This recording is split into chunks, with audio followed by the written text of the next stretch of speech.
All right, you can mark it down.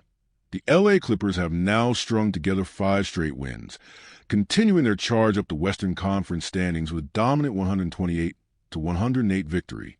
This was another statement performance from a team that, when fully engaged, looks every bit like a legitimate threat in the West. James Harden led the way with 30 points, and once again, the Clippers flashed the kind of depth, firepower, and defensive versatility that make them one of the most dangerous squads in the league. It all starts with Harden, a player whose impact on this Clippers roster has been undeniable. His ability to score, facilitate, and control the tempo gives LA a level of offensive fluidity that many teams simply can't match.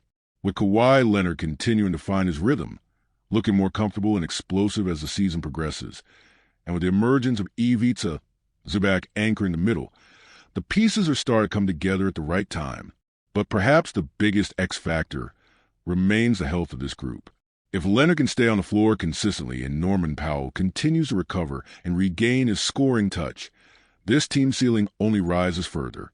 What made the difference in this one?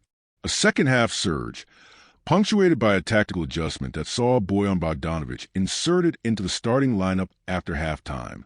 It was a move that paid immediate dividends. Bogdanovic, who has quietly become a crucial piece of this team, drained key shots when the game was hanging in the balance. Memphis kept punching back, refusing to go away easily, but every time they threatened, Bogdanovic had an answer. He knocked down multiple crucial threes in the third quarter, helping the Clippers take control of the game and never look back. This is a kind of veteran presence that can tilt the balance of a playoff series. Big shots in big moments from a proven scorer. 6 Clippers players finished in double figures, underscoring their depth and balance. Leonard delivered a strong double-double with 23 points and 10 rebounds, while Zubac once again controlled the paint. And then there's Harden, who continues to prove his worth in Los Angeles. The former MVP famously declared, "I'm not a system, I am the system," and he's backing up on the court. His ability to create, manipulate defenses, and knock down shots has been a game-changer. On both ends of the floor, the Clippers are showing the kind of two-way intensity that will make them a nightmare matchup in the postseason. But despite their recent success, LA still finds itself in a play-in position. The Western Conference is a brutal battleground, with Minnesota, Sacramento, and Golden State all jostling for position. Even with 5 straight wins, the Clippers remain in the mix rather than comfortably in the top 6. However, if they continue trending in this direction, it won't be long before they break free of the play-in and secure a more favorable playoff seed. Right now, they sit just a game and a half behind the Warriors for the 6th spot, and with a few more strong performances, they could solidify their place as a top-tier team in the West. For the Memphis Grizzlies, the struggles continue. Health remains the #1 issue for this team, as they remain without Ja Morant, whose absence is an undeniable void. Without him, their offensive identity has been shaky at best. Desmond Bane has battled his own injuries, and Jaren Jackson Jr., while still a defensive force, hasn't been able to carry the scoring load consistently. Jackson finished with 23 points, but struggled with efficiency, shooting just 7 for 24 from the field. Memphis simply lacks the offensive firepower to compete at the highest level without their franchise cornerstone. The Grizzlies supporting cast has stepped up in moments. Role players like Scottie Pippen Jr. have given solid minutes, and young players are getting valuable experience.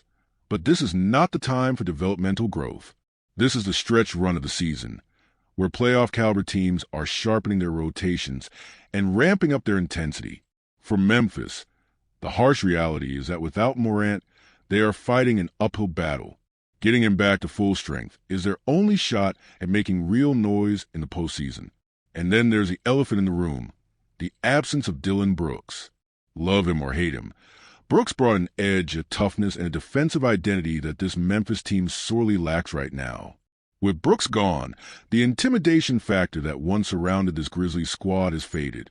They were once a team that opponents feared. Now, they're just another struggling group trying to stay afloat in the brutal Western Conference. Rookie Jalen Williams has shown flashes, but he's still learning the ropes, and expecting him to replicate Brooks' impact is an unfair ask. Despite all this, credit must be given to Memphis for their fight. They battled hard in the first half before the Clippers' halftime adjustments took over. They competed, made key plays, and had moments where they looked like they could pull off an upset. But in the end, the experience, depth, and talent of the Clippers proved to be too much. With Leonard finding his groove, Harden controlling the pace, and Bogdanovich emerging as a legitimate difference-maker, the Clippers are gaining momentum at exactly the right time.